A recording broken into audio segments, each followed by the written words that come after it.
देख रहे हैं प्राइम टीवी। मैं हूं आपके साथ प्रज्ञा तिवारी। आप देखना शुरू कर चुके हैं प्राइम टीवी। अंकिता भंडारी हत्याकांड में कथित वीआईपी बताकर नाम उछाले जाने के मामले में दिल्ली हाई कोर्ट ने बीजेपी नेता दुष्यंत कुमार गौतम को बड़ी राहत दे दी है। कोर्ट ने आप, कांग्रेस और अन्य पक्षों को सोशल मीडिया से सभी पोस्ट हटाने का आदेश जारी कर दिया है। इसके साथ ही मामले में दुष्यंत गौतम को वीआईपी बताने वाला कंटेंट डालने पर रोक लगा दिया गया है। उत्तराखंड सीएम धामी ने बड़े दावे से कहा था, परिवार जो कहेगा वो करेंगे, लेकिन अंकिता के पिता ने ना मुआवजा मांगा ना ही नौकरी। उन्होंने सीधे मांग की है सिर्फ और सिर्फ सीबीआई जांच की और बीजेपी महासचिव दुष्यंत गौतम की कॉल डिटेल मांग ली है। अब सरकार धर्म संकट में है, वचन निभाए, अपनी पार्टी के नेताओं को बचाए। ये मांग सिर्फ इंसाफ की मांग नहीं है, बल्कि सरकार की नीयत की भी असली परीक्षा है। मैं इतना कहना चाहता हूं क्योंकि इस पूरे प्रकरण में राज्य की जनता को भी कहीं न कहीं सबने संवेदनशीलता के साथ इस मुद्दे पर विशेष रूप से अपनी भागीदारी भी की है, अपना मत भी दिया है। लेकिन सबसे ज्यादा प्रभावी उनके माता पिता, परिवार के लोग उनके हुए हैं। मैं राज्य के मुख्य सेवक के रूप में उनकी मां से, उनके पिता से बात करूंगा। बात करने के बाद कानूनी रूप से सभी चीजों का अध्ययन करने के बाद उनका जो भी हमारे लिए, जो भी वो अपनी बेटी के न्याय के लिए चाहते होंगे, हम उसको आगे बढ़ाएंगे। उनको जांच तो सबसे पहले ये है कि जो 3 आरोपी हैं, सौरभ, भास्कर, अंकित गुप्ता और पुलकित आर्य, और इनकी कॉल डिटेल निकाली गया। कॉल डिटेल निकाली 17 सितंबर 2022 से 23 सितंबर 2022 तक। वो भी 23 सितंबर की बात है, वो रात 2:30 बजे तक की कॉल डिटेल निकाली जाए। और रेनो बिस्ट जो एमकेश्वर की विधायक है, उसकी भी 17 सितंबर से और 23 सितंबर 2:30 बजे रात तक की कॉल डिटेल निकाली जाए। और जो ये वीआईपी हैं अजय कुमार और दुष्यंत कुमार, इनकी भी कॉल डिटेल निकाली जाए और इनकी लोकेशन निकाली जाए। जांच देखो, सीबीआई की जांच हम की मांग कर रहे हैं। और जो अभी आज या कल जो है उर्मिला राठौड़ की जो वहाँ के बयान बने हैं, उस बयानों के दौरान जो भी होगा उसके बाद जो भी हम हल निकालेंगे या जो भी हम करेंगे वो हम बाद में करेंगे। तो 19 वर्षीय रिसेप्शनिस्ट अंकिता भंडारी की वनतंत्रा रिसोर्ट में हुए निर्मम हत्या के बाद भले ही मुख्य आरोपी पुलकित आर्य और उसके 2 साथियों को आजीवन कारावास की सजा मिल चुकी हो, लेकिन कथित वीआईपी कट्टू को लेकर उठा विवाद थमने का नाम नहीं ले रहा। विपक्ष का आरोप है कि सत्ता के दबाव में सच को दबाने की पूरी कोशिश की जा रही है। कांग्रेस प्रवक्ता, कांग्रेस नेता सुप्रिया सुनेत का कहना है कि अगर वीआईपी का कोई रोल नहीं था तो फिर जांच से डर क्यों? जनता सच जानना चाहती है। अंकिता भंडारी को न्याय दो, इस नारे के साथ पूरा का पूरा उत्तराखंड गूंज रहा है। लोग सड़कों पर हैं, उद्वेलित हैं, आक्रोशित हैं, परेशान हैं, दुखी हैं कि कैसे पहाड़ की एक बेटी के साथ इतना अन्याय हुआ। उस बेटी के ऊपर दबाव बनाया गया जिस्म फरोशी का। जब उसने मना कर दिया तो उसकी निर्मम हत्या हो गई और सारे के सारे सबूत छिपाने के लिए तुरंत उस होटल पर बुलडोजर चला दिया गया, क्योंकि उसमें बीजेपी के नेता का बेटा शामिल था। और अब ये सच सामने आ रहा है कि इस दुष्कर्म की सुई, इस दुष्कर्म का जो पूरा कांड है वो बीजेपी के राष्ट्रीय महासचिव तक पहुंचता है। उत्तराखंड न्याय की गुहार लगा रहा है। बीजेपी के लोग तक न्याय की उम्मीद लगाकर, न्याय की आस लगाकर हताश हो चुके हैं, परेशान हो चुके हैं। कांग्रेस, आम जनता सब सड़कों पर है। और उत्तराखंड में अंकिता भंडारी को न्याय उत्तराखंड की सरकार कतई नहीं दे सकती, क्योंकि यह सरकार अंकिता भंडारी के साथ हुए दुष्कर्म के बाद भी चैन की नींद सो रही है। और इसलिए हमारी मांग है कि अंकिता भंडारी के हत्याकांड, उसके साथ जो दुष्कर्म हुआ, उसकी जांच सीबीआई करे। कांग्रेस पार्टी ये मुस्तैदी से मांग करती है कि सीबीआई अंकिता भंडारी की जांच करे, उसको ये जांच सौंपी जाए। हमारी ये मांग है कि पहाड़ की बेटी अंकिता को न्याय मिले, और न्याय तभी मिलेगा जब ये जांच निष्पक्ष होगी और ये जांच सीबीआई करेगी। ये मांग पूरे देश की है, उत्तराखंड की है, हम सबकी है। पुलिस के उन अधिकारियों को भी मैं खुलेआम कहना चाहता हूं कि हर एक की नब्ज टटोली जा रही है कि कौन किसकी रगों में क्या बह रहा है और किसके दिमाग में क्या चल रहा है। आप लोग राजनीतिक नेताओं का हित साधने के लिए अपना जो उपयोग कर रहे हैं, ये निश्चित रूप में आप अपने लिए उचित नहीं कर रहे हैं। इस बात से एसआईटी नंबर 1 पर है हमारे टारगेट पे। एसआईटी के जो अधिकारी थे क्या एसआईटी के उन अधिकारियों ने तत्कालीन डीएम पौड़ी के उस ट्वीट को देखा, जिस ट्वीट में डीएम ने लिखा कि मुख्यमंत्री जी के आदेश पर वनंतरा रिजॉर्ट के उस कमरे को तोड़ा गया? क्या वो ट्वीट देखा एसआईटी ने? उस तत्कालीन डीएम को गवाही के लिए बुलाया और मुख्यमंत्री जी को गवाही के लिए बुलाया, जबकि एक डीएम ने, पुलिस ने, उत्तराखंड की मतलब पौड़ी की पुलिस ने ये लिखा उस समय, तो उनको बुलाया क्या? तो सवाल यह है कि ये पूरा मामला निश्चित रूप में जो लोगों का शक है कि भाई इसमें कोई ना कोई वीआईपी था, वो था। और आज दुष्यंत गौतम जी के एप्लीकेशन पर उत्तराखंड के लोगों को डराने का और धमकाने का काम ये सरकार कर रही है, पुलिस कर रही है। इसको हम बर्दाश्त नहीं करेंगे और हमारी अस्मिता से जुड़ा हुआ प्रश्न है, इससे कोई समझौता नहीं करेंगे। मैं धामी सरकार को सलाह देना चाहता हूं कि धामी सरकार तत्काल जो हमारी मांग है कि सुप्रीम कोर्ट के न्यायाधीश महोदय की देखरेख में कल इस जांच को जारी करे, कि भाई स्वीकृत करे कि ये जांच इसी तरह होगी और उसके बाद प्रदेश में जो है वापस जनजीवन जो है विश्वास की तरफ लौट सके, हमारा ऐसा मानना है। अन्यथा धामी सरकार ये भूल जाए कि वो इसी तरह बीच का रास्ता चुनकर और आगे निकल जाएंगे और उनका कुछ नहीं होगा, बड़े बड़े फंसेंगे फिर आगे। तो इसलिए तत्काल इसकी जांच हो। और मेरी एफआईआर, मैं पुलिस को कहना चाहता हूं, अगर मेरी मेरी रिपोर्ट पर भी उन्होंने एफआईआर दर्ज नहीं की और दोषियों को नहीं पकड़ा, तो पुलिस को ये अंदेशा नहीं होगा कि फिर कितना बड़ा भूचाल मैं ला सकता हूं। मांग कर रहा है, जबकि सोशल मीडिया पर वायरल ऑडियो वीडियो ने सवाल और गहरे कर दिए। ये मामला अब केवल एक हत्या नहीं बल्कि सत्ता बनाम न्याय की लड़ाई बन चुका है, जो खुली लड़ाई है, जहां विपक्ष साफ कह रहा है कि सच कितना भी दबाया जाए सामने आकर रहेगा। तो देखिए, सवाल कई सारे हैं। क्या न्याय कमजोरों तक ही सीमित रहेगा? क्या वीआईपी अपराधियों को यूं ही संरक्षण दिया जाएगा? एक सवाल ये भी है जो कि बेहद अहम और खास सवाल है। क्या बेटियों की न्याय की लड़ाई मोमबत्ती के सहारे लड़ी जाएगी? आखिर कब मिलेगा बेटियों को इंसाफ?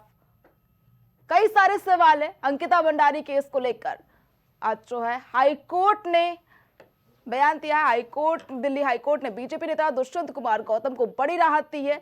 कोर्ट ने आम आदमी पार्टी, कांग्रेस और अन्य संबंधित पक्षों को सोशल मीडिया से सभी पोस्ट हटाने के निर्देश जारी कर दिए हैं। अदालत ने सभी पक्षकारों को दुष्यंत कुमार गौतम का नाम लेकर या उन्हें अंकिता भंडारी हत्याकांड में कथित वीआईपी के तौर पर दिखाए जाने वाले किसी भी कंटेंट के पोस्ट करने पर रोक लगाती है।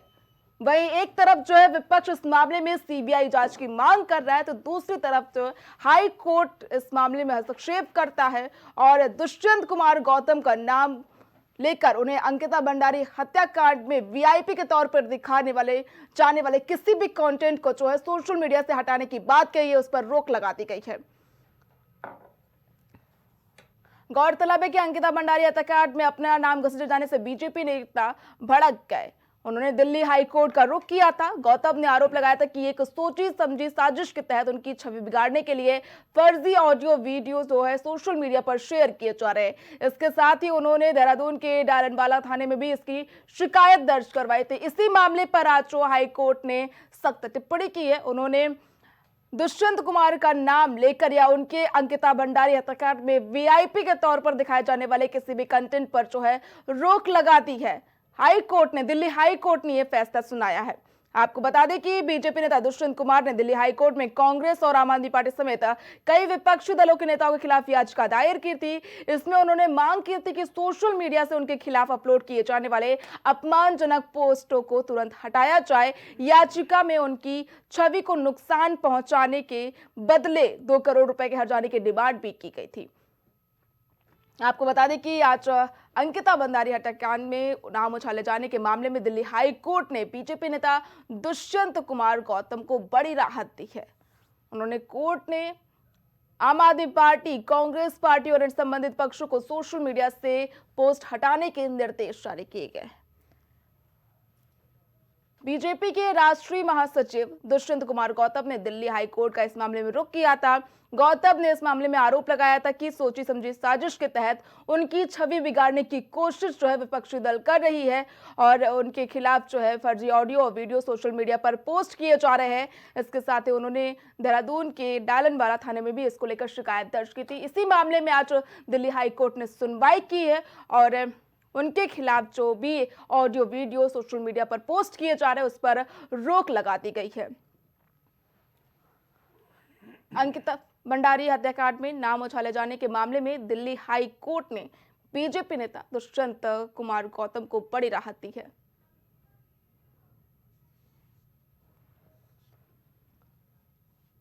अंकिता भंडारी हत्याकांड में नाम उछाले जाने के मामले में दिल्ली हाई कोर्ट ने बीजेपी नेता दुष्यंत कुमार गौतम को बड़ी राहत देती है। कोर्ट ने विपक्षी दलों को सोशल मीडिया से उनके पोस्ट हटाने के निर्देश जो है जारी कर दिए हैं। वीआईपी के तौर पर दिखाए जाने वाले किसी भी कंटेंट को पोस्ट करने पर रोक लगा दिया गया है। हाई कोर्ट ने रोक लगाई है। बीजेपी नेता दुष्यंत गौतम ने जो है इसको लेकर याचिका दाखिल की थी। वह इस पर चर्चा करने के लिए हमारे साथ पैनल में कुछ मेहमान मौजूद हैं। भाजपा से रत्नेश जी हैं, कांग्रेस से रवि प्रताप सिंह जी हैं। आप दोनों का प्राइम टीवी में बहुत बहुत स्वागत है। रत्नेश जी, एक अपराधी को वीआईपी ट्रीटमेंट क्यों दिया जाता है बीजेपी में, चाहे कुलदीप सिंह सेंगर हो चाहे दुष्यंत कुमार गौतम हो? रत्नेश जी। प्रज्ञा जी आपको और साथी पैनलिस्टों को, देश की जनता को मेरी तरफ से जय श्री राम। प्रज्ञा जी, किसने कह दिया कि दुष्यंत गौतम जी अपराधी हैं? क्या कोर्ट ने उनको कन्विक्ट कर दिया? क्या कोर्ट ने उनके खिलाफ चार्जेस एक्सेप्ट कर लिए? क्या उनके खिलाफ कोई एफआईआर लॉन्च हुई उस मामले में? क्या एफआईआर लॉन्च करने में क्या अंकिता भंडारी के परिवार के किसी व्यक्ति ने उनके खिलाफ नामजद एफआईआर कराई? नहीं कराई ना। आप किसी एक पॉलिटिकल पर्सनालिटी का नाम घसीट कर और उसको बदनाम करते हैं। और आज कांग्रेस पार्टी और आम आदमी पार्टी को जिस तरह लताड़ा है ऑनरेबल हाई कोर्ट ने, उसे ये पता चल जाता है कि ये लोग किस मानसिकता के लोग हैं। जिस व्यक्ति का कोई लेना देना नहीं, जिसका कोई लीगल, ना तो कोर्ट में कुछ अप्रूव हुआ है, ना तो कोर्ट ने कोई चार्जेस फ्रेम किए हैं, ना तो पुलिस ने एफआईआर की है, और उस व्यक्ति का नाम आप उछाल कर उसकी छवि को खराब करने का काम करते हैं। अरे कांग्रेस पार्टी वाले, थोड़ा सा तो भाई अपना कुछ पढ़ लिख लेते, कुछ तो आप अपना रिसर्च कर लेते उस व्यक्ति के ऊपर कि क्या उसका नाम से जोड़ना कहीं गलत तो नहीं हो जाएगा। अब माने हानि का हर्जाना, माने हानि का केस हुआ है, उस पर जवाब कौन देगा? वैसे भी कांग्रेस पार्टी से क्या ही बात करे और आम आदमी पार्टी से क्या बात करे। दोनों पार्टी के नेता अगर माफी मांगने में सूरवीर है। राहुल गांधी सुप्रीम कोर्ट से माफी मांगाते हैं, अरविंद केजरीवाल जाके हाईकोर्ट से माफी मांगाते हैं, ये लोग फिर माफी मांग लेंगे। लेकिन इस बार भारतीय जनता पार्टी की लीडरशिप माफ करने की मूड में नहीं है। जी रत्नेश जी, मैं बात करूंगी उत्तराखंड में अभी आपकी सरकार है, केंद्र में भी आपकी सरकार है और 2022 से ये मामला चल रहा है, तो इतनी देरी क्यों की जा रही है इस मामले में? ट्रिपल इंजन की सरकार है, मामले की जांच चल रही है भाई। उसमें एफआईआर जिन लोगों के खिलाफ होनी थी उनके खिलाफ एफआईआर लॉन्च हुई है। कौन काम करेगा ना? अब उसमें सरकार तो न्यायिक मामलों में हस्तक्षेप नहीं कर सकती ना, क्योंकि हमारे संविधान को अगर आप लोग समझेंगे तो कार्यपालिका न्यायपालिका के मामले में हस्तक्षेप नहीं कर सकती, उसको ये अधिकार नहीं है। सरकार एग्जीक्यूटिव होती है, वो जुडिशरी को डायरेक्ट नहीं कर पाएगी कि आप ये काम जल्दी से करिए। अब जो करना है वो न्यायपालिका को करना है। न्यायपालिका अगर उन लोगों को दोषी पाती है तो दंडित करेगी, ठीक है। न्यायपालिका अगर उनको निर्दोष पाती है तो मुक्त करेगी। ठीक है। रत्नेश जी कह रहे हैं रवि जी की जो भी करना होगा न्यायपालिका करेगी। देखिए रत्नेश जी क्या कह रहे हैं कि न्यायपालिका करेगी, न्यायपालिका क्या करती है ये हम लोग देख रहे हैं। मैं ये क्यों कहना चाहता हूँ आपको बता रहा हूँ। 2022 में वो बेटी जब जाती है और उसकी मौत हो जाती है तो उसी रात में वो रिसोर्ट को गिरा दिया जाता है और जो पौड़ी के डीएम हैं वो ट्वीट करते हैं, यानी अपने एक्स पे या चाहे जिस भी माध्यम से ये कहते हैं कि ये किसके निर्देश में हुआ, मुझे कहने की आवश्यकता नहीं। उसकी भी जांच नहीं होती है, 3 लोग स्वीकार कर लेते हैं। अब जो बात आई है कि एक ऑडियो अगर पब्लिक डोमेन में आया है तो कोई ना कोई, जब आपका बीएनएसएस आया है 2023 में, तो अब मोबाइल को भी और इन ऑडियो को भी एक एविडेंस माना जा रहा है, पहले नहीं माना जा रहा था। जी बिल्कुल। तो अब जब आप इलेक्ट्रॉनिक एविडेंस को एविडेंस मान रहे हैं और ऑडियो आ गया, तो सरकार का धर्म बनता है कि इसको साइंटिफिकली जांच कराए कि क्या उस ऑडियो के साथ कोई डॉक्टर किया गया है या नहीं किया गया। अगर वो ऑडियो है और नाम आ रहा है पहले से, वीआईपी का नाम पहले से आ रहा है। उसको 1,000 रुपए या 10,000 रुपए के लिए उससे कुछ अनैतिक काम कराने के लिए था। वो तो बहादुर बेटी थी जिसने अपने जान को दे दिया, लेकिन उस गलत काम को नहीं किया। मैं उसमें बहुत जाना नहीं चाहता। अब बताइए, सेंगर जी बाप भी मर गया, चाचा भी मर गया, गवाह भी मर गया, और सेंगर जी को छुड़ाने का काम किया, और किसी कोर्ट ने ये कहा कि ये तो पब्लिक रिप्रेजेंटेटिव नहीं है। आप बताइए कि अगर एमएलए पब्लिक रिप्रेजेंटेटिव नहीं है, जो कि सुप्रीम कोर्ट की टिप्पणी में कह रहा हूं, एक लेखपाल अगर पब्लिक रिप्रेजेंटेटिव हो सकता है और एक कांस्टेबल पब्लिक रिप्रेजेंटेटिव है, तो एक एमएलए कैसे नहीं है? ये सुप्रीम कोर्ट ने कहा। अब सुप्रीम कोर्ट ने फैसला पलट दिया। उसके बाद आप देखिए कि जो आदरणीय नरेंद्र मोदी जी के कॉन्स्टिट्यूएंसी में हुआ था, क्या हुआ? मूक बधिर यहां हाथरस में हो, उसका क्या हुआ? अब आज जो बात आई है कि आप सीबीआई को दे दीजिए। भाई, सीबीआई को देने में आपत्ति क्या है? आप इतनी त्वरित, एक अमिताभ ठाकुर जी 26 साल देवरिया में एसपी थे, और किसी ने सितंबर में जाकर के अभी या दिसंबर में मुकदमा कर दिया लखनऊ ताल कटोरा थाने में, और जा करके और पुलिस उठा लेती है उस बेचारे को। सुप्रीम कोर्ट में मुकदमा किसी काम के लिए जा रहे थे और वो उठाती है, उनका सीसीटीवी फुटेज नहीं देती है। आपकी पुलिस इतना त्वरित कार्रवाई कर लेती है 26 साल पुराने मामले, जिसमें आप कहते हैं कि अभी तक कुछ आपने साबित नहीं किया कि आप भ्रष्टाचारी हैं। और यहां जहां ऑडियो आ गया, जो कि बीएनएसएस एस्टेब्लिश करता है कि अब ऑडियो यानी इलेक्ट्रॉनिक गजेट से भी एविडेंस को माने जाएंगे, तो आप उसको जांच में नहीं भेजते हैं। और अगर बात किसी की आती है दुष्यंत कुमार गौतम की, तो आप बचाने में क्यों आ जाते हैं? दूसरी बात, आज हाईकोर्ट कह रहा है कि आप किसी वीआईपी का इस्तेमाल न करें। हमारे देश में वीआईपी कल्चर अगर है तो उसका इस्तेमाल क्यों ना करें? या तो सारे लोगों को वीआईपी खत्म कर दीजिए। जहां आप सीटें लगाते हैं वीआईपी, वीवीआईपी, गाड़ियों पर लिखते हैं वीआईपी। आज मैं लखनऊ में आ रहा था, पुलिस की गाड़ी पे लिखा था वीआईपी, और वो गाड़ी थी नीचे पीछे स्टार भी लगा था। अगर ये बताएं कि जब ये कल्चर हमारे यहाँ चल रहा है, और वो महासचिव है एक ऐसी पार्टी के जो कि दुनिया की सबसे बड़ी पार्टी है, और वो पार्टी जो कि केंद्र में 11 साल से है और 20 प्रदेशों में है, तो ये बताइए कि अगर उसके महासचिव के ऊपर नाम आती है तो क्या लोग वीआईपी नहीं कहेंगे? उनको आम नागरिक तो कहेंगे नहीं। और अगर वीआईपी कहा गया तो हाईकोर्ट ने इतना त्वरित कार्रवाई कैसे कर दिया? मैं आपको एक और चीज बताऊं, जिस सीबीआई की बात हो रही थी, उस बेटी की पिता ने मांग की, इसी सीबीआई के पावर को चैलेंज करके पटना हाईकोर्ट के चीफ जस्टिस ने यह कहा था कि सीबीआई संवैधानिक ही नहीं है, और उसको सुप्रीम कोर्ट ने स्टे किया हुआ है। तो ये बताइए कि आज एसआईआर का मामला चल रहा है कि संवैधानिक है कि नहीं, रोज सुनवाई हो रही है, उस पर तो आप कोई जवाब नहीं दे रहे। लेकिन एक व्यक्ति का वीआईपी का नाम है, तत्काल हाईकोर्ट ने ऑर्डर इशू कर दिया, तमाम कंटेंट हटा दीजिए। ऐसा क्यों हो रहा है? विपक्ष अगर मांग कर रहा है सीबीआई जांच की, तो सीबीआई जांच क्यों नहीं करवाई जा रही है? 2022 से 2026 आने को है, सीबीआई जांच की मांग शुरुआत से की जा रही है, इस मामले में सीबीआई जांच क्यों नहीं करवाई जा रही है? जी देखिए, विपक्ष का काम है सत्ता पक्ष का विरोध करना, और वो करते भी रहते हैं। मैंने तो ये कहा नहीं ना कि किसी के ऊपर चार्जेस फ्रेम नहीं किए जाने चाहिए, चार्जेस फ्रेम नहीं किए जाने चाहिए, या अगर चार्जेस फ्रेम हो गया है तो उसको छोड़ देना चाहिए। अरे भाई आप उस मामले को प्रूव करिए। कोर्ट में काम है, कोर्ट में प्रोसीडिंग चल रही है, कोर्ट में जो उसका ऑडियो होगा वो सारी ऑडियो जो आए हैं उनकी जांच करवाएगा। वो आज एआई का जमाना है, पता नहीं कैसे कैसे ऑडियो आ जाते हैं।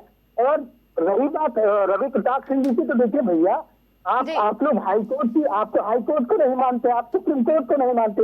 इन्होंने कुलदीप सेंगर की बात की, जब रत्नेश जी सीएम धामी कहते हैं कि अंकिता भंडारी के जो परिजन है, माता पिता जो कहेंगे वैसी ही कार्रवाई होगी। माता पिता भी सीबीआई जांच की मांग कर रहे हैं, तो क्यों कार्रवाई नहीं कर रही सीबीआई? मैं अपनी बात कंप्लीट कर लूं जी, आप इसे सवाल भी कर रहे हैं। मैडम, जिस कुलदीप सिंह सेंगर की बात उन्होंने की रवि प्रताप जी ने, जब हाईकोर्ट ने उनकी सजा को सस्पेंड किया तो इन्होंने सरकार को निशाने पे लिया। अरे भाई, क्या हाईकोर्ट का जज सरकार पे करता? हाँ, कांग्रेस की सरकारों में ऐसा होता रहा है कि जजेस को यही अपॉइंट करते थे, यही बनाते थे, और जज इनके प्रधानमंत्री और मुख्यमंत्रियों के कहने पर फैसले देते थे। वो इंदिरा गांधी वाला युग नहीं है रवि प्रताप जी, अभी नरेंद्र मोदी और योगी आदित्यनाथ का युग है। यहाँ पर जुडिशरी एकदम फ्री होकर काम करती है। और जहां तक बात है भैया, उसके बाद जब सुप्रीम कोर्ट ने उस वर्डिक्ट को पलट दिया, तो एक बार भी इन लोगों को मुंह से नहीं निकला मैंने सरकार की अब बड़ाई होनी चाहिए। क्यों भाई? सरकार का ही रिप्रेजेंटेटिव तो तुषार मेहता है, जो एडिशनल सॉलिसिटर जनरल है, उस बेटी को सुप्रीम कोर्ट में रिप्रेजेंट कर रहे थे। ये लोग कुछ भी जो इनके पक्ष की बात है उसको तुरंत चिल्लाने लगेंगे, जो विपक्ष की बात है वो। अरे भाई, हाईकोर्ट पे इतना हो हल्ला मचाया था तो सरकार ने जब सुप्रीम कोर्ट में लड़ के उस मामले पर उसको बदलवाया तो आपको कहना चाहिए था कि नरेंद्र मोदी जी की सरकार ने अच्छा किया है, नरेंद्र मोदी जी के एडिशनल सॉलिसिटर जनरल ने अच्छा किया है, तब आप कोर्स करने लगते हैं। क्या मूर्ख बनाना बंद करिए जनता को रवि प्रताप ने, नहीं तो अभी उत्तर प्रदेश में कुल 613 जनप्रतिनिधि चुनकर जाते हैं, विधानसभा रत्नेश जी, लोकसभा रत्नेश जी, मिलाकर 8 है, आप वो भी खत्म हो जाएगा अगले चुनाव में। ठीक है। जनता को गलगलाना और ये झूठी बातें फैलाना बंद करिए। रत्नेश जी, इस चीज का जवाब दीजिए पहले तो आप इस चीज का जवाब दीजिए रत्नेश जी। अगर ये दिक्कत है तो रवि प्रताप जी उठे और चले जाए सुप्रीम कोर्ट, हाई कोर्ट के उस डिसीजन के खिलाफ, या इनकी पार्टी का कोई नेता चला जाए, इनकी पार्टी का मीडिया डिपार्टमेंट चला जाए, इनकी पार्टी के राहुल गांधी चले जाए, सोनिया गांधी चली जाए, प्रियंका गांधी चली जाए, मल्लिकार्जुन खड़गे चले जाए, और जो इनके पवन खेड़ा है चले जाए, कोई नहीं जाएगा। तो क्योंकि इनको आकर उससे मरी हुई बच्ची की मौत पर भी अपनी राजनीतिक ज्योति से है, क्योंकि उत्तराखंड की जनता ने लगातार 15 सालों से इनको सत्ता से बाहर उठा के फेंक रखा है। ठीक है रत्नेश जी, इनको केवल रत्नेश जी ये बता दीजिए सीबीआई जांच क्यों नहीं की जा रही? क्योंकि सीएम धामी ने तो यही कहा था अंकिता भंडारी के परिजन जो भी मांग करेंगे उस हिसाब से कार्रवाई की जाएगी। पिता मांग कर रहे हैं कि सीबीआई की जांच हो, क्यों नहीं कर रही सीबीआई जांच? भाई सीबीआई जांच की मांग की गई, उस पर लीगल प्रोसीडिंग्स के थ्रू सीबीआई को मामला सौंप दिया जाएगा। ये कौन सी बहुत बड़ी बात है? सीबीआई जांच की मांग तभी कर रही है क्योंकि सीबीआई को जांच करने के आदेश नहीं दिए गए। भाई सीबीआई को जांच सौंप दी जाएगी, इसमें कौन सी बड़ी बात है? वो रिटर्न में एप्लीकेशन देंगे, सीबीआई को सौंप दी जाएगी, इसमें कौन सा हल्ला मचाने की जरूरत है? बहुत सारे मामलों की सीबीआई ने जांच की है, इस मामले की भी सीबीआई जांच करेगी।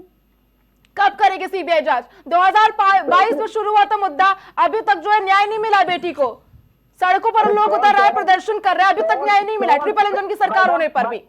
मैडम आप नहीं जानती है कि इस जुडिशियल सिस्टम में कितना क्रश होना पड़ता है। इसीलिए हम लोग एनडीएसी का बिल लेके आए थे कि हम जुडिशरी में रिफॉर्म करेंगे, लेकिन तभी कांग्रेस के लोगों ने उस एनडीएसी एक्ट का विरोध किया था, और उन्हीं राहुल गांधी ने कहा था कि ये एग्जीक्यूटिव इंटरवेंशन कर रहे हैं जुडिशरी में। हम रिफॉर्म के लिए लाए थे क्योंकि किसी भी गरीब व्यक्ति को 2024 में कानून लेकर आए थे आप, अभी तक तो 1 साल पूरा भी हो गया, इस मामले में तो तेजी देखने को नहीं मिली। मैडम फास्ट ट्रैक कोर्ट में केस चल रहा है, अब जो हमारे अधिकार में वो हमने किया, अब लेट देम डिसाइड। तो कौन भाई कोर्ट डिसाइड करेंगे, हम जज को पकड़ के बैठाक तो नहीं करा पाएंगे क्योंकि हमारा क्षेत्राधिकार नहीं है। ये रवि प्रताप जी का क्षेत्राधिकार होगा, वो जज को पकड़ के कर दें कि भैया और तुमको इसी मामले सुनवाई करनी है, आप किसी कोर्ट में चले जाइए। कचहरे मेरे खिलाफ 2014 में मुकदमा हुआ था, आज तक नहीं फाइनल हुआ है। अब मैं क्या कह दूं कि मुझे सरकार फंसा रही है? अरे भाई कोर्ट की प्रोसीडिंग्स है, कोर्ट में काम होता है, पता चलता है जिस दिन जज बैठता है उस दिन वकील हड़ताल पे है, जिस दिन वकील बैठते हैं उस दिन जज छुट्टी पे है। ठीक है, तब ये तो हाईकोर्ट में नहीं, रवि प्रताप जी को मैं कहूंगा कि आप हाईकोर्ट में पिटीशन फाइल कर दीजिए। ठीक है रत्नेश जी, जवाब सुन लीजिए रवि जी। और वकीलों को काम करने के लिए मैंडेटरी कर दिया जाए, वो भाग न पाए। ठीक है, हमारे स्तर पर ठीक है रत्नेश जी, जांच न कर रही हो या जांच में पुलिस या प्रशासन कोई कमी रख रहा हो तो आप हमसे सवाल करिए। भाई कोर्ट के मामले में हमारी जवाबदेही कहाँ से आएगी?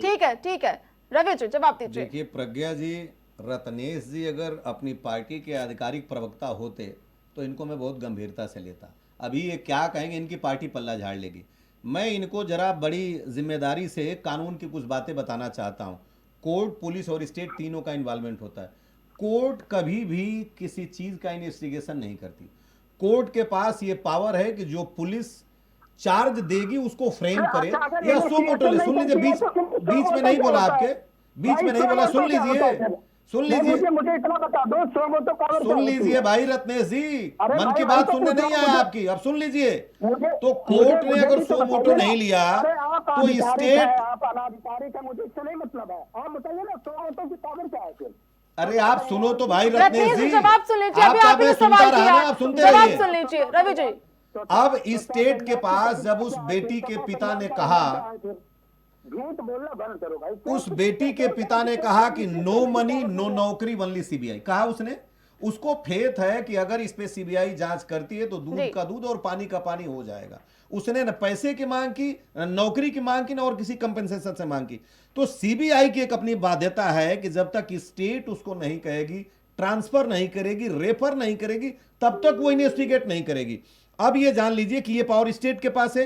अब कोर्ट सो मोटो क्यों लेगा जब ये केस पहले से दर्ज हो गया? तो सो मोटो की तो बात तब होती है कि जब केस ही दर्ज ना हो। इसमें केस ऑलरेडी दर्ज है। अब आपका डायरेक्ट इन्वॉल्वमेंट आ रहा है स्टेट के पास कि स्टेट और स्टेट की पुलिस जितने भी, अभी आपको एक उदाहरण बताऊंगा कि अभी जो नेशनल हेराल्ड केस था जी। उसके बाद अभी अभी उसमें एफआईआर नहीं हुआ था, और इसी बेस पे कोर्ट ने कहा कि ईडी की जांच किस आधार पे चल रही थी, जब ना तो ईडी ने एफआईआर लॉन्च किया है ना ही किसी पुलिस ने एफआईआर लॉन्च किया है, लिहाजा ईडी के दिए हुए हम चार्ज शीट को कंसीडर नहीं करेंगे। तब आनंद फानन में जा करके इतने दिनों बाद फिर एक जो है एफआईआर लॉन्च होता है। जब आज एविडेंस आप पब्लिक डोमेन में आया तो एफआईआर कर दीजिए। इस स्टेट के पास वो अपिता मांग कर रहा है कि आप सीबीआई को दे दीजिए, ट्रांसफर कर दीजिए। हम नहीं कहते, हम आपकी न पार्टी को कहते हैं ना आपके नेता को कहते हैं, हम कहते हैं कि उस हमारी बेटी के साथ अन्याय हुआ, देश की बेटी के साथ अन्याय हुआ।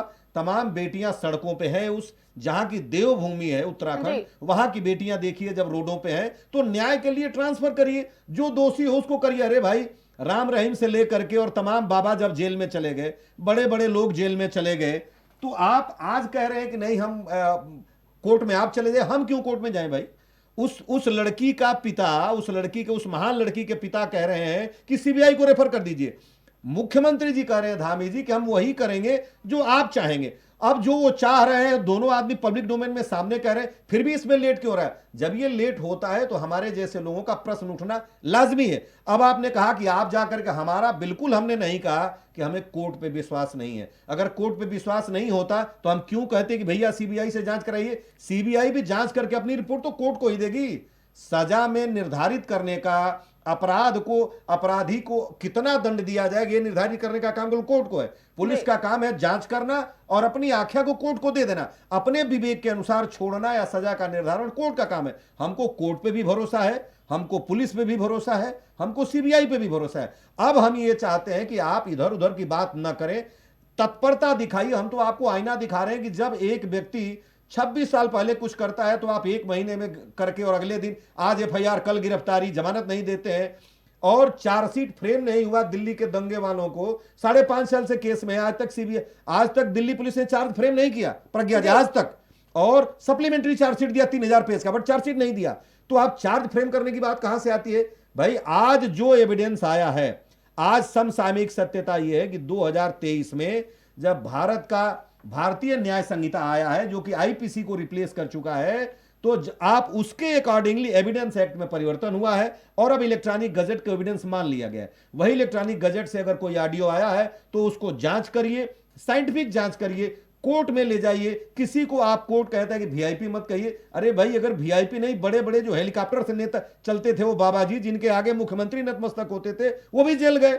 क्या कोई पेरोल पे है तो कोई जमानत पे आ रहा है? तो इस देश में संविधान से बड़ा कोई नहीं है। आज की तारीख में कोर्ट की नजर में, संविधान की नजर में, एक हमारा सबसे छोटा भाई जो, यानी आप यूं कहें कि किसी चौराहे पे बैठ करके बेचारा मोची का काम कर रहा है, वो या प्रधानमंत्री जी, कोर्ट की नजर में जब संवैधानिकता की बात आएगी, नागरिकता की बात आएगी, मौलिक अधिकारों की बात आएगी और संविधान के अनुसार कर्तव्यों की बात आएगी तो बराबर है। जिसको जो पद मिलता है उसके अनुसार काम करता है, वेतन लेता है। प्रधानमंत्री जी आज प्रधानमंत्री जी हैं, कोई बेचारा सिपाही है, लेकिन हम बचा किसी को नहीं रहे, हम ना राजनीति कर रहे हैं। आप इसको सीबीआई को दीजिए, जांच कराइए। और मैं तो नाम भी नहीं लेता आपके वो पार्टी का, मैं कहता हूं आपकी पार्टी का नहीं, मान लीजिए मेरी पार्टी का है, मैं ये कह रहा हूं, लेकिन आप न्याय तो दिलाइए उस बेटी को जहां पूरा राज्य सड़कों पर है। आप क्यों न्याय नहीं दिलाते? रवि जी, रत्नेश जी, बेटियों की अस्मिता के साथ खिलवाड़ कब तक होगा? केंद्र में भी आपकी सरकार है, उत्तराखंड में भी आपकी सरकार है, लगातार जो ऐसे मामले सामने आते हैं, बड़े बड़े मंचों से यही कहा जाता है कि जो पार्टी बेटी बचाओ बेटी पढ़ाओ का नारा देती है, उन्हीं के राज्यों में इस तरह से होता है। अभी तक न्याय की गुहार चल रही है, लड़कियां जो है सड़कों पर उतर आई है न्याय के लिए, अभी तक न्याय नहीं मिला है। रत्नेश जी, रत्नेश जी से हमारा संपर्क नहीं हो पा रहा। रवि जी, जब आपकी भी केंद्र में सरकार थी तब भी ऐसे मामले सामने आए थे। हर बार क्या कैंडल मार्च ही बेटियों की लड़ाई के लिए निकाला जाएगा? कैंडल मार्च ही सहारा बनेगा न्याय की लड़ाई के लिए? देखिए, जब जुवेनाइल जस्टिस बोर्ड में एक आया था अपना, जो क्या नाम था, दिल्ली में एक हमारी बहन थी जिसके साथ हुआ, तो तमाम परिवर्तन हुए। 18 साल से नीचे कहा गया कि उनको भी अपराधी मानेंगे, कोर्ट का भी गठन किया गया, त्वरित करने का भी संविधान में परिवर्तन किया गया। लेकिन ये जो प्रधानमंत्री जी, आप भूल गई प्रज्ञा जी, उनका बेसिक स्टेटमेंट आप जरा तोड़ मरोड़ के कह रहे हैं, अर्धसत्य कह रहे हैं। उन्होंने बेटी बचाओ बेटी पढ़ाओ नहीं कहा था, बेटी बचाओ और बेटी पटाओ ये कहा था। आधिकारिक तौर पे कह रहा हूं, यही मूल स्टेटमेंट था प्रज्ञा जी। आपने उनको थोड़ी सी मतलब बिहाइंड द कर्टेन कर दिया। चलिए छोड़िए, हमारे प्रधानमंत्री जी ये स्लिप ऑफ टंग हो सकता है, मैं मान लेता हूं। लेकिन जब हमारे यहां आप कहते हैं कि बेटियों को आप 50% का अधिकार देते हैं और बेटियां कंधे से कंधा मिला के चलती हैं, जी। बेटियों को आप कहते हैं कि अब पायलट बनेंगी और सेना में लड़ने जाएंगे, अग्रिम बॉर्डरों पे आप भेज रहे हैं। बेटियां हमारी बीएसएफ में जा रही हैं, बेटियां हमारी डॉक्टर तो पहले बन रही थी, अब इंजीनियर भी बराबर बन रही हैं। और जब बेटियां हमारी सिविल पायलट भी बन रही हैं, आर्मी पायलट भी बन रही हैं, फौज के उस फ्रंट पे जा रही है, कमांडिंग अफसर के रूप में आज हमारी बेटियां जा रही हैं, हमारी बहनें जा रही हैं। जब ये इतनी बराबरी हो गया तो आज एक बेटी को न्याय के लिए क्यों तरसना पड़ रहा है? भाई आप आगे आते, और वो भी उस धरा पे जो धरा अपने आप को कहता है देवों की भूमि है। देव की भूमि में तो महाराज तत्काल वहां से बध कर दिया जाता है, भगवान आते हैं और उसको अपराध को सजा दे देते हैं। आपके यहां इतने लोग आ रहे हैं, आपको नजर नहीं आता। कम से कम इन लोगों की दशा को देख करके, व्यथा को देख करके, इन लोगों की, कल आपकी एक मंडल अध्यक्ष थी, वो थूक रही थी, मैं वो भी बात नहीं करना चाहता, वो कह रही थी कि मैं थूकती हूं, सरेआम टीवी पे चला था। चलिए छोड़ दीजिए, उनकी व्यक्तिगत बात हो सकती है। आप कब तक ये भाजपा, कब तक ये कांग्रेस की पुरानी बातों को लेकर चलते रहेंगे भाई? अरे अब आप तो कम से कम 11 साल से वहां पे हैं, पौने 9 साल से उत्तर प्रदेश में हैं, 15 साल से वहां पे 20 राज्यों में सरकार है।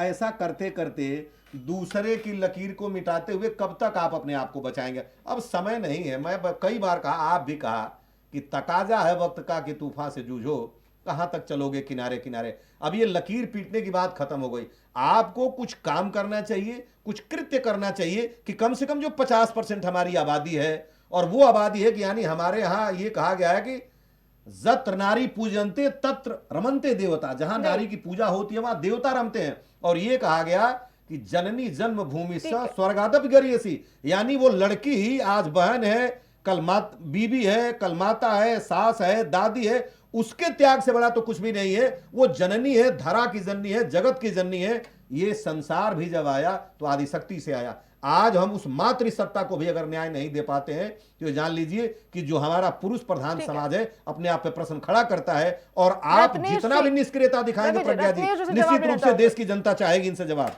रत्नेश जी, आपकी राज्य में सरकार होते हुए भी बेटियों को इंसाफ के लिए सड़क पर उतरना पड़ रहा है। सबसे बड़ा प्रश्न तो यही है। रत्नेश जी, मेरी आवाज सुन पा रहे हैं? मेरी आवाज जा रही है? जी जी, मेरी रत्नेश जी सुन पा रहे हैं आप? मेरा कनेक्शन कट गया। रत्नेश जी, आपकी उत्तराखंड में सरकार है और अभी तक बेटी को न्याय नहीं मिला है। बेटी को न्याय दिलाने के लिए वहां की महिलाएं, औरतें जो सड़कों पर उतर आ रही हैं, न्याय की गुहार लगा रही है। कब तक न्याय मिलेगा?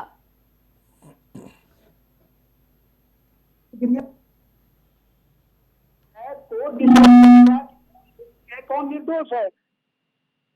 और सरकार कोर्ट के मामले में हस्तक्षेप नहीं कर सकती, इस संवैधानिक बाध्यता है हमारी।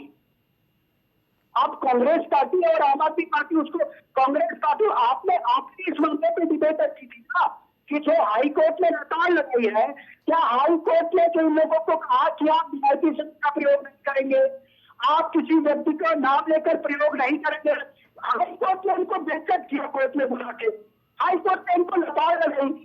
और इनसे एक बार भी सवाल नहीं पूछा जा रहा किसने अधिकार दी किसी का नाम लेकर वो करने का। मैं आज कह रहा हूँ, राहुल गांधी के ऊपर रायबरेली में एक बच्ची के, एक महिला के साथ बलात्कार करने का आरोप लगा था। कौन सा कांग्रेस राहुल गांधी के खिलाफ सजा का प्रावधान करने के? मैं तो ये कहता हूँ कि राहुल गांधी विदेशों में गांजा भाजपा की बात करिए। जनता आपको इसलिए चुन के लाई है ना, कांग्रेस जैसे आप व्यवहार ना करे। जनता बीजेपी को इसलिए चुनकर लाई है ना कि कांग्रेस जैसे व्यवहार ना करे। आप राहुल गांधी को लेकर आ रहे हैं। आप ये बताइए कब न्याय मिलेगा बेटी को? उनकी पार्टी के लोग एक व्यक्ति को डिफेंड कर रहा है, उस मामले में कोर्ट जाके उन लोगों को लताड़ लगा रहा है। कोर्ट डांट रहा है कि नहीं आप ऐसा नहीं कर सकते। और भाई वीआईपी कौन वीआईपी हो गया? जब जब आर्टिकल 14 में कहता है कि कानून की दृष्टि में सभी समान है, तो फिर वीआईपी कौन हो गया? नए कानून में इलेक्ट्रॉनिक गैजेट को सबूत के तौर पर माना गया रत्नेश जी। मैडम अब आप थोड़ा सा सुन लीजिए। आर्टिकल 14 के बाद केवल 3 लोगों को विशेषाधिकार प्राप्त होते हैं, राष्ट्रपति को, राज्यपाल को और सुप्रीम कोर्ट के चीफ जस्टिस को। बाकी सब ऑर्डिनरी पर्सन है।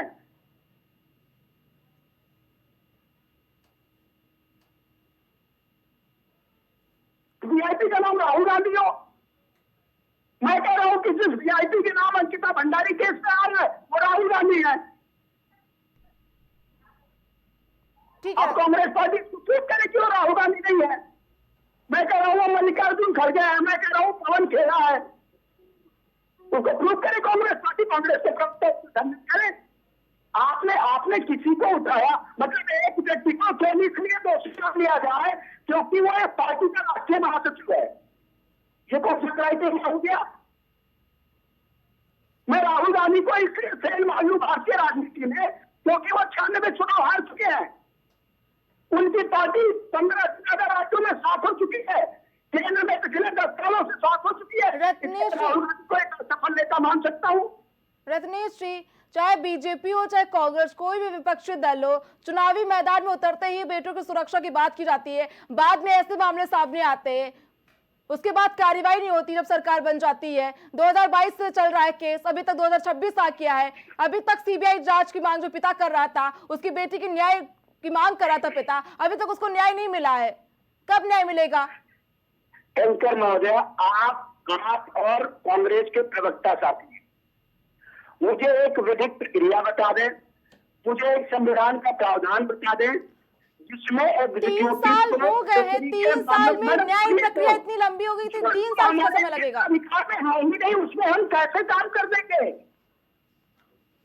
कहीं पर भी सरकार को न्यायिक मामलों में हस्तक्षेप करने का अधिकार है। संविधान का कोई आर्टिकल अधिकार है तो आप बता दीजिए। संसद द्वारा बनाया गया कोई कानून अगर ऐसा प्रावधान करता हो तो मुझे बता दीजिए, आप ही बता दीजिए। कांग्रेस सीबीआई तो केंद्र सरकार के अंडर में आती है ना, केंद्र सरकार के अंडर में आती है, केंद्र सरकार भी बीजेपी की है। जो मामला कोर्ट में है उसमें हम कैसे इंटरवीन कर दें? एग्जीक्यूटिव जुडिशरी के मामलों में हस्तक्षेप नहीं कर सकती, नहीं अधिकार है उसको संवैधानिक तौर पर। संविधान उसको इस बात की अथॉरिटी नहीं देता। ठीक है, रवि जी जवाब दीजिए। देखिए, ये रत्नेश जी को न कानून को ज्ञान है न संविधान का ज्ञान है, और ये अब तक जो सिर्फ नाम लेकर के इनको राहुल गांधी याद आए। अभी बता रहा हूँ, सुन लो, अब बता रहा हूँ, सुन लीजिए जनाब, स्वतः संज्ञान की मैं आपको बता रहा हूँ, सुन लीजिए। तुमको खुद नहीं पता है, कुछ आता जाता है नहीं, कपड़ा डाल लो। ठीक है, रत्नेश जी जवाब सुन लीजिए। रत्नेश जी जवाब सुन लीजिए। अगर तुम्हें कानून का इतना ज्ञान है तो मुझे एक आर्टिकल बता दो, एक कोई विधि बता दो जिसमें कहा गया हो। रत्नेश जी जवाब सुन लीजिए आप, रत्नेश जी जवाब सुन लीजिए, जवाब सुन लीजिए आप। रवि जी, जब भी मूर्खों की कोई अगर जमात खड़ी होगी तो रत्नेश उसमें सबसे पहले खड़ा होंगे, ये जान लीजिए। मैं आपको क्या कहता हूँ, शब्दों को आप सुनिए, मैं आपको कह रहा हूँ, जो पूछ रहे तो उसका जवाब दे रहा हूँ। ठीक है, जवाब दे रहा हूँ, सुन लीजिए। अब शब्दों का चयन ढंग से कीजिए। ठीक है, मैंने रवि जी ठीक है, रत्नेश जी जवाब सुन लीजिए, जवाब सुन लीजिए। रत्नेश जी जवाब सुन लीजिए। चुप यार, रत्नेश 2 जी कौड़ी जवाब के सुन नेता लीजिए। बकवास किए रवि जा रहे हो तुम, प्रताप जी, नहीं बोल रहा हूँ तुम। ठीक है, ठीक है रत्नेश जी जवाब तो सुन लीजिए, सवाल ही करे जा रहे हैं आप तो। ठीक है रत्नेश जी, रवि जी ठीक है। प्रिया जी, देखिए प्रज्ञा जी, जिस आदमी को संवैधानिक प्रक्रियाओं का पता नहीं है, वो आदमी कह रहे हैं कि कोर्ट में। मैं आपको 2 चीज क्लियर करना चाहता हूं। जो एफआईआर दर्ज हुआ, जिन लोगों का नाम उसमें था, उन लोगों से अलग आज नाम आया है, ऑडियो में अलग नाम आया, जो आदमी कोर्ट की प्रक्रिया में नहीं है। अब वो कहा जा रहा है कि जांच में जितनी बार भी संशय होता है, जितनी बार भी संभावनाएं अगर व्यक्त की जाती हैं किसी के मुलविस होने की, उतनी बार जांच होती है और सप्लीमेंट्री चार्जशीट सबमिट की जाती है। अभी इस केस में निर्णय नहीं आया है कि किसी व्यक्ति को आप नहीं कर सकते। अगर यह बात कही जा रही है, सजा देने की बात नहीं कही जा रही है, बात कही जा रही है जांच करने की। सीबीआई जांच करेगा, केवल जो नई एक तथ्य सामने आई है डोमेन में, उस तथ्य का जांच हो, निष्पक्ष एजेंसी से जांच हो, वो अपनी जो रिपोर्ट होगी वो कोर्ट को सबमिट करेगा और कोर्ट उसके बाद उस व्यक्ति को या तो सजा याफ्ता करे या उसको बाइज्जत बरी करे। ये तो कोर्ट का काम है, हम बिल्कुल नहीं कहते। हम तो जो कहते हैं कि जो चीज आई है ये संविधान की मर्यादा है और ये कानून कहता है कि अगर कोई बीच में तथ्य नए आते हैं तो उसकी संपूर्ण रूप से जांच हो और निर्णय आने से पहले सप्लीमेंट्री चार्जशीट पुलिस पुटअप करे। तो उसी सप्लीमेंट्री चार्जशीट के लिए किसी नए व्यक्ति का नाम अगर ऑडियो में आया तो हम कह रहे हैं कि पुलिस से न करा करके आप एक ऐसी संस्था से कराएं जिसकी विश्वसनीयता, जिसकी प्रासंगिकता है और हमें विश्वास हो न्याय करने का अधिकार कोर्ट को है। न इसमें सो मोटो लेने की बात बच गई है, ना इसमें बात बच गई है कि ये अगर कोई केस कोर्ट के अधीन है और उसके बीच में हम बात करते हैं तब यह बात कही जाती है कि बीच में कुछ भी नहीं कर सकते, केवल उन लोगों को ट्रायल किया जाता है। जब इसमें नए लोग नाम निकल के आ गया जिनका नाम उस प्राइमा फेसी में नहीं था, उस एफआईआर में नहीं था, तो यह बात कही जाती है कि उसकी जांच हो, जांच करके रिपोर्ट कोर्ट को सबमिट की जाए। कोर्ट ने तो नहीं कहा कि नहीं आप मत जाइए। अगर यह संवैधानिक नहीं होता तो इतने लोग जो कह रहे हैं सीबीआई की मांग को, ये सारे लोग जो कह रहे हैं, इसमें वकील भी हैं, इसमें प्रबुद्ध लोग भी हैं, इसमें समझदार लोग भी हैं, वो सब मूर्ख हैं कि क्या कोर्ट में मामला सब जुडिस नहीं है। ये विधि का नियम है कि यदि कोई भी व्यक्ति जब कानून के दायरे में आता है और अगर एविडेंस उसके खिलाफ आ रही है तो उसका जांच हो। और मैं रत्नेश जी की जानकारी के लिए बता दूं कि मैं इस उम्र में भी ला कर रहा हूं 5वें सेमेस्टर का लखनऊ यूनिवर्सिटी से और 85% मार्क मिले सारे उसमें, अभी भी कर रहा हूं। रोल नंबर बता दूं 23505831110082। मैं जवाब दे दूं? जी दीजिए जवाब। अब आपकी सूचना के लिए मैं आपको बता दूं, आप लॉ कर रहे हैं, मैं लॉ कंप्लीट कर चुका हूं, प्रथम श्रेणी में उत्तीर्ण हूं और bar council of Uttar Pradesh में रजिस्टर्ड हूं। मैंने जो कहा अगर गलत है तो बताइए। मैं आपके बीच में नहीं कूदा था। सुनिए, राहुल गांधी के छोटे बड़े वाले राहुल गांधी के छोटे वाले राहुल गांधी के, आप सुनिए। इन्होंने कहा, मैंने इनसे एक सवाल पूछा, इन्होंने कहा कानून है। अरे भाई बीएनएसएस की वो धारा बता दो, आप आईपीसी की वो धारा बता दो, आप सीआरपीसी की धारा बता दो, बीएनएस की धारा कोर्ट कर दो ना, जिसमें ये प्रावधान हो कि जब मामला अगर कोर्ट में है तो उसमें एग्जीक्यूटिव हस्तक्षेप कर सकती है। आप इंडियन कॉन्स्टिट्यूशन का आर्टिकल कोट करके आप ये बता दीजिए। अब आईपीसी सीआरपीसी तो खत्म हो गई, ये बीएनएसएस और बीएनएस कहां लिखा है कि बीच में अगर एविडेंस आएगा तो उसकी जांच नहीं होगी? अभी कोर्ट करूंगा तो भागना मत, फिर अब्बा डब्बा झब्बा मत करना। मैं इधर अब्बा डब्बा झब्बा जो बोलते हो रत्नेश जी, किसी दिन सामने बैठोगे तो बताऊंगा, समझ गए? बैठना किसी दिन अब्बा डब्बा झब्बा, उस दिन बताऊंगा आपको। मर्यादा में रहो, नहीं भटकिए, मुद्दे से मत बात भटकिए। करो। यहाँ पे क्यों बचा रहे हो उसको? क्यों भाजपा बचा रही है अपने नेताओं को? क्यों बचा रही है? हम कह रहे हैं ले आओ सामने, क्यों बचा रही है? भाग जा रहे हो बीएनएसएस पे, भाग जा रहे हो राहुल गांधी पे। राहुल गांधी कहां से आगे भाई? अरे मोदी जी को बोलो ना, जिसका पीछा करा रहे थे यूएस में है। रत्नेश जी छोटे राहुल गांधी चुप हो जा, छोटे राहुल गांधी हो गया तेरा, चुप हो जा। तुम तड़ाक नहीं करना रत्नेश मिश्रा, बता दिया तुम की भाषा नहीं करना रत्नेश, बता रहा हूं आखिरी बार तुम्हें, तुमसे कह रहा हूं तुम नहीं करना। तुमसे उम्र में बड़ा हूं, तुम्हारा अपनी औकात से बाहर नहीं जाना। सीनियर कैसे नौकरी करते? लॉ में सीनियर हूं तुमसे, चुप हो जाओ। बार काउंसिल में भी तुमसे सीनियर हूं, पहले रजिस्टर्ड हूं, चुप रहो आप। ठीक है रत्नेश जी, मुझे सिर्फ इतना बता दीजिए, अगर सीनियर का सम्मान करना सीखो, तुमसे सीनियर लॉयर हूं, अभी तुम रजिस्ट्रेशन कराओगे भी 2 साल लगेगा रजिस्ट्रेशन में। रत्नेश जी, आपके नेता है दुष्यंत गौतम ने, उन्होंने हाई कोर्ट में याचिका दाखिल की थी। मुद्दे पे बात करिए, समय खत्म हो जाएगा, मुद्दे पे बात करिए। रत्नेश जी तुमसे मैंने पूछा आईपीसी का सेक्शन बता दो, सीआरपीसी का सेक्शन बता दो, बीएनएस का बता दो, मैं आईपीसी, सीआरपीसी, बीएनएसएस के सेक्शन पे बहस करने नहीं आया, मैंने चैलेंज करके बता दिया आपको। क्या काम समझते हो?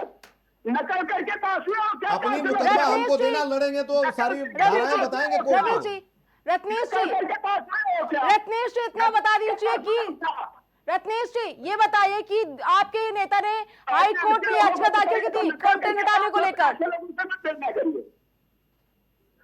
अब इनको ये इंश्योर करिए कि बीच में शाखामृत जैसा कूदेंगे नहीं। ठीक है, आप मुझे इतना बता दीजिए कि आप मैं बोल दूंगा तुम बिना छोड़ के भाग जाएंगे। ठीक है रत्नेश जी, पहले आप मुझे इतना बता दीजिए कि आपके नेता ने दुष्यंत गौतम ने हाई कोर्ट में याचिका दाखिल की थी कि उनके नाम पर जो है ऑडियो वीडियो वायरल किए जा रहे हैं उनको हटाया जाए। इसी पे हाई कोर्ट ने फैसला सुनाया है और कंटेंट हटाने के आदेश जारी किए हैं।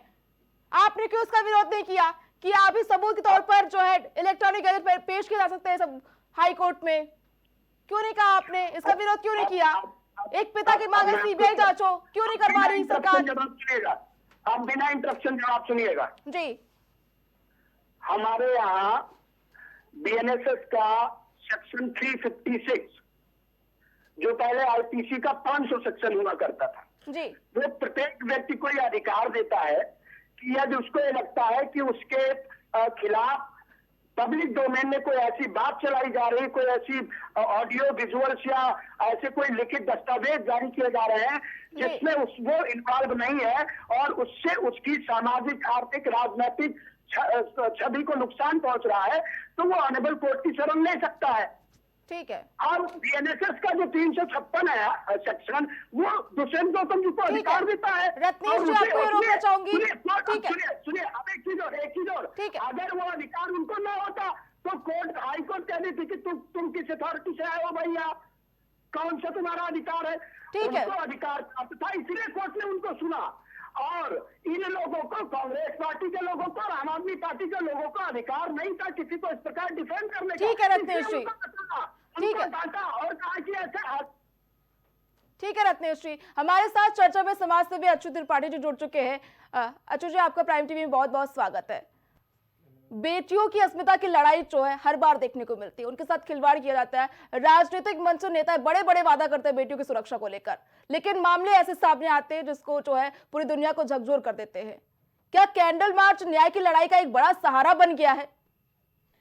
मुझे लगता है कैंडल मार्च अगर नहीं हो रहे होते देश में तो कहीं ना कहीं ये जो अवेयरनेस हम तक पहुंच रही है वो भी नहीं पहुंचती। हमें पता भी नहीं चलता कि हमारे देश में बेटियों का क्या हाल है। और सबसे पहले तो मैं रिक्वेस्ट करूंगा कि हम एक इंडिविजुअल के तौर पे देखें। ज़्यादा हर बार हम एक रिलेशन बिल्ड कर देते हैं कहीं ना कहीं हर फीमेल के साथ, कहीं बेटी बोल देते हैं, कहीं बहन बोल दिया, कहीं पत्नी बोल दिया। मुझे लगता है कि एक इंडिविजुअल के तौर पे देखिए, उनके साथ जो एक हीनियस क्राइम हुआ है उसके तौर पे इसको ज़्यादा देखा जाना चाहिए। और ये जितनी भी चीज़ें हो रही हैं, जो लोग बाहर आए हुए हैं उनके अंदर एक आउटरीच दिख रहा है कि हाँ भाई, हमें इस चीज़ का एक क्या कहते हैं समाधान चाहिए, और सरकार कहीं ना कहीं विफल है उस चीज़ में देने में। मुझे लगता है हर एक मिनट, हर एक सेकंड में बेटियों की अस्मिता से खिलवाड़ होता है, उसकी हेडलाइन जो अखबारों में छप जाती है। ये कब सुधरेगा भारत? तो मुझे लग रहा है कि जब लोग आज मुझे लगता है कि जो रोड पे हैं उनको वो पता चल रहा है कि इंसान, मैंने देखा कि बूढ़े बूढ़े दादियां जो हैं वो रोड पे आई हुई हैं। कोई इंसान सारे काम छोड़ के एक बेटी के लिए खड़ा हुआ है। उत्तराखंड पूरा रोड पे है। तो मुझे लगता है कि हमें एक जिम्मेदारी लेनी चाहिए। उनके पिता ने सीबीआई जांच की मांग की है जी, बिल्कुल। इस चीज में कम से कम उनको, बिकॉज ये कोई भी इनवैलिड चीज नहीं है। अगर हमें लगता है कि हमें पूरी तरीके से जस्टिस नहीं मिल पाया है तो हमने बस आपसे मांग करी है। वो वहां पे हमें जो गवर्नमेंट हमेशा ये बात करती है कि बेटी बचाओ बेटी पढ़ाओ, उसको तो सबसे पहले अपने आप इस चीज में एक स्टेप लेना चाहिए था और आगे आके मुझे लगता है कि एक सही डायरेक्शन में पूरा जो इंटरोगेशन है, इन्वेस्टिगेशन है, उसको लेके जाना चाहिए था। जी अच्छा, रत्नेश जी जवाब दीजिए। जो सरकार नारा देती है बेटी बचाओ बेटी पढ़ाओ का, उसी के होते हुए ऐसे अपराध हो रहे हैं बेटियों के साथ। बिल्कुल अपराध हुआ बच्चे के साथ, उसके बाद तुरंत कार्रवाई की गई, तुरंत एफआईआर की गई। अभी कांग्रेस के प्रवक्ता सवाल उठा रहे थे कि उसका रिजॉर्ट क्यों गिरा दिया गया। अरे जिस रिजॉर्ट में काम करने पर हमारी बहन के साथ प्रकार का घिनौना कृत्य करने का प्रयास किया कि उस रिजॉर्ट को गिरा देना ही उचित था। हमने तो तुरंत ही वहां पे कार्रवाई कर दी थी। अब कांग्रेस पार्टी को आलोचना दिखती है और आज इन लोगों को केवल दूसरे लोगों की मौत पर भी आके राजनीति कर रही है। मैंने शुरुआती दौर में ही कहा था कि कांग्रेस पार्टी पिछले 10 सालों से सत्ता से बाहर है। उनको उनको उस अंकिता भंडारी जैसी एक मासूम की मौत भी उनको राजनीति में आने का, राजनीति में सत्ता पाने का एक माध्यम दिख रही है। एक तो मौत पर भी और मृत्यु पर भी राजनीति करने की जो नीति है कांग्रेस पार्टी की, उससे बाहर निकल कर सोचे वो। मैं पूछना चाहता हूँ कि आपने कितनी बार उस परिवार को, किसी के परिवार के लोगों की मदद की? आरजीकर मेडिकल कॉलेज एक प्रज्ञा जी, मुझे थोड़ा सा समय दे दीजिए। एक चीज और, कांग्रेस के प्रवक्ता ने सुप्रीम कोर्ट में 2 लोगों को जेल में बंद होने पर की भी बात की थी। अरे भाई, शरजील इमाम और उनके ऊपर उनको सुप्रीम कोर्ट ने कहा है कि तुम देश विरोधी गतिविधियों में शामिल थे, और उनकी वकालत आपके चैनल पर बैठकर कांग्रेस का एक नेता करता है और आप उसको खंडन तक नहीं करती है। रत्नेश जी, सवाल तो उनसे करेंगे, सरकार आपकी है, आप जवाब दें। डिसाइड करता है जिनको सुप्रीम कोर्ट ने बेल देने से मना कर दिया हो और उसी मामले के अन्य लोगों को बेल दे दी हो, इसका मतलब सुप्रीम कोर्ट की दृष्टि में वो लोग अपराधी है। ठीक है, जिनके ऊपर अनलॉफुल एक्टिविटीज प्रिवेंशन एक्ट जैसे ऊपर जैसे कानूनों में कार्रवाई की गई हो, उनकी बैठकर पैरवी करता है कांग्रेस का नेता। अरे तुम भाई भाजपा का विरोध करो, नरेंद्र मोदी का विरोध करो, योगी आदित्यनाथ का विरोध करो, देश का विरोध जल्दी से जवाब दीजिए। करोगे मिट जाओगे कांग्रेसियों। ठीक है रत्नेश जी, जल्दी से जवाब दीजिए। देखिए, इन्होंने जो कहा सर्वेश जी ने अर्ध सत्य कहा। जब रात को गिराया गया था तो अभी आपके टीवी पे ही प्रियम्बल में चल रहा था कि एक सज्जन कह रहे थे कि डीएम ने क्या कहा था कि किसके आदेश से गिराया गया। तो बात आती है कि आपने वो जांच नहीं कराई। सुप्रीम कोर्ट ने देशद्रोही नहीं कहा, फिर भी आप अर्धसत्य कर रहे हैं। सुप्रीम कोर्ट ने कहा कि प्रथम दृष्टया आपके जो अपराध हैं वो गंभीर हैं, देशद्रोह का मुकदमा लगा है, अभी भी चार्जशीट सबमिट नहीं है, लेकिन सुप्रीम कोर्ट ने आप दिखा दीजिए आर्डर में कि देशद्रोही कहा है क्या। उसने कहा कि आपके अपराध गंभीर हैं। मैं 2 बार कह रहा हूं, अब आप देशद्रोही कह रहे हैं। मैं बिल्कुल किसी को नहीं बचाता हूं, ना किसी की पैरवी कर रहा हूं। जो भी देशद्रोही है, अपराधी है, सख्त से सख्त कार्रवाई होनी चाहिए। तीसरी बात, आप कितने गंभीर हैं। एक बिटिया आई थी, एक डॉक्टर आई थी अभी जब सीएम जी हटा रहे थे। मैं बिल्कुल नहीं कहता कि नीतीश जी का मंतव्य गलत होगा, मैं बिल्कुल नहीं कहता, लेकिन संजय निषाद जी जब कह रहे तो क्या कहे आप जानते हैं, आप तो वकील हैं। कहा जाता है क्राइम के लिए कि act plus intention is equal to crime. एक डॉक्टर प्राइवेट पार्ट में हाथ डालता है, अपराधी नहीं होता है। रोड पे चलता हुआ व्यक्ति अगर आंख भी उल्टा कर देता है तो अपराधी हो जाता है, क्योंकि उसका इंटेंशन गलत होता है। तो जो संजय निषाद जी ने क्या कहा था, अरे भाई हाथ ही तो लगाया, कहीं इधर उधर तो नहीं लगाया, और कह के हंस रहे थे। दूसरी बात, उसी में राजभर जी क्या कह रहे थे, कैसे हंस रहे थे। राजभर जी का संजय जी का निषाद जो था वो एक, ये जान लीजिए कि क्रिमिनल ऑफेंस के बराबर था। लेकिन मैं नीतीश जी को कुछ भी नहीं कहता, तो आप उन लोगों की बात को हटा देते हैं, तोड़ मरोड़ करके डीएम की बात को हटा देते हैं। सुप्रीम कोर्ट कहता है गंभीर है तो उसको देशद्रोही कह देते हैं। अरे भाई सत्यता को स्वीकारिए। हम बिल्कुल राजनीति नहीं कर रहे हैं, हम कह रहे हैं कि हमारी बहन है, बेटी है, उसको न्याय मिले, जांच कराइए। आपकी पार्टी का हो, हमारी पार्टी का हो, आम आदमी पार्टी का हो, बड़ा हो छोटा हो, न्याय दीजिए बात खत्म। और न्याय कराइए निष्पक्ष संस्था से, सीबीआई से। चाहे वोट हो, चाहे चुनावी दौर हो, चाहे कोई भी दौर हो, हमेशा बेटियों पर ही निशाना साधा जाता है। बेटियां कब तक न्याय की लड़ाई लड़ती रहेंगी? मैं आपके जवाब से पहले मैं कहना चाहूँगा सर कह रहे थे कि अभी राजनीति हो रही है सारी चीज़ों पे। मुझे लगता है कि आप अगर एक सही स्टैंड ले लें और आप जो गलत है उसको गलत कहना शुरू कर दें तो राजनीति वही रुक जाएगी भाई। अगर आप अपने किसी इंसान को डिफेंड करने के लिए बैठेंगे तो फिर राजनीति होगी भाई, ऑपोजिशन भी उसमें आएगी। आप अगर सपोर्ट करने लगे हैं सीबीआई जांच को, आप आगे कहिए सामने से कि हम सपोर्ट कर रहे हैं, हम पूरी पार्टी के साथ सपोर्ट कर रहे हैं, सीबीआई जांच होनी चाहिए क्योंकि हमारी बेटियों की बात है। तो कोई उस पर भी राजनीति भी नहीं करने आएगा और किसी ऑपोजिशन के पास भी कोई मुद्दा नहीं होगा क्योंकि आप सही को सपोर्ट कर रहे हैं। जैसे आपने कहा कि हर चीज में हमें बेटियों पे ही, मतलब मुझे ऐसा लगता है कि हर दूसरा, अगर हम स्टैट्स भी उठा के देख लें तो हर दूसरे मिनट देश में ये हीनियस क्राइम हो रहा है। बट अगर हम अभी तक हम उसकी कोई भी एक ऐसी पनिशमेंट नहीं देख पाए हैं जहां से पूरे एक कह सकें कि जिसमें हम कहते हैं चाहे वो कैपिटल पनिशमेंट हो चाहे कोई भी हो, हमारा जैसे मैं आप बहुत ही रिस्पेक्ट से कहना चाहूंगा कि हमारा सुप्रीम कोर्ट जो है उसके पास ये समय है कि हम सारी याचिकाएं सुन रहे हैं, सारी चीजें कर रहे हैं। बट अगर मुझे ऐसा लगता है कि जस्ट जुडिशरी को इस चीज पर भी ध्यान देना चाहिए कि वो कहीं ना कहीं एक अच्छी ऐसी पनिशमेंट दे जो पूरे देश में आइडियल साबित हो कि हाँ भाई इसके बाद अब ये क्राइम रुकेगा, लोगों के अंदर एक डर का माहौल हो। बिल्कुल। आप रोड पे जब निकल जाते हैं तो आप देख सकते हैं, आप मतलब मैं किसी से भी बोलूं, मैं अपने दोस्तों से मैं बोल दूं या अपने किसी भी फीमेल से बोल देंगे, जब वो रोड पे निकलती है तो उनको 10 तरीके के लोग गलत तरीके से देखते हैं। ठीक है, पर किसी के अंदर कोई डर नहीं होता, क्योंकि इंसान को लगता है क्या होगा, पुलिस होगी, समझाएगी, सारे वो है। लेकिन जब तक डर का माहौल नहीं होगा, लोग ऐसे कृत्य होते रहेंगे, ऐसे कृत्यों को रोकना बहुत मुश्किल है। ठीक है रवि जी। मैं प्रज्ञा जी एक चीज कहना चाहूंगा कि ये बताइए कि हम एक राजनीतिक पार्टी है और इतने लोग जब रोड पे आए हैं तो क्या हम उनकी बात को न कहें, फिर राजनीति क्या करेंगे? आप क्या किसी आम आदमी पार्टी ने या कांग्रेस पार्टी के ट्विटर हैंडल से वो आवाज को ट्वीट किया गया? क्या हमारे किसी नेता ने कहीं से ढूंढ के लाया राजनीति करने के लिए? पब्लिक डोमेन में अगर आया है, उसके माता पिता कह रहे हैं, तमाम ये जनता है, उसमें आपके यहाँ तो मंडल अध्यक्ष भी थी, तो हम यही तो कह रहे हैं भैया जांच करा लीजिए। हम कहाँ कह रहे हैं कि उस व्यक्ति को अपराधी करके फांसी चढ़ा दीजिए, हम बिल्कुल नहीं कह रहे हैं। हम कह रहे हैं जांच कराइए और जांच ऐसी संस्था से कराइए जो विश्वसनीय हो, न बड़े बचे न छोटे बचे। आज भी जेलों में 80% वो लोग हैं रत्नेश जी जो चप्पल पहनने की हैसियत नहीं रखते, पर मुश्किल से हवाई चप्पल पहनते हैं, वही लोग हैं। तो ये निश्चित रूप से हमारे यहां न्याय की दो प्रणालियां हैं, जस्टिस डिलेड जस्टिस डिनाई। यही एक व्यक्ति को एक दिन एफआईआर, अगले दिन गिरफ्तारी, जमानत नहीं आ रहा है लखनऊ, और यही एक व्यक्ति को एफआईआर होने के बाद भी आप 2-2 साल गिरफ्तार नहीं करते हैं, जमानत के बाद आप 20 साल बात नहीं करते। तो मेरा कहना यह है सिर्फ आपसे और अपनी पार्टी की तरफ से मांग करना है कि ये राजनीति से परे उठ करके आप जांच कराइए, जांच की रिपोर्ट कोर्ट में जाने दीजिए, जो भी मुलविस है, जो भी दोषी है, उसको कड़ी से कड़ी सजा मिले, ताकि ये जो जनता है, आपकी ही प्रदेश की जनता है जिसमें आप 15 साल से हैं, उस जनता को सड़कों पे इस जाड़े में जहां 1-2 डिग्री टेम्परेचर है, अपना तबियत न खराब करना पड़े। इसमें लोग बीमार भी हो रहे होंगे, कम से कम ये तो न करना पड़े। मेरा बस ये कहना है,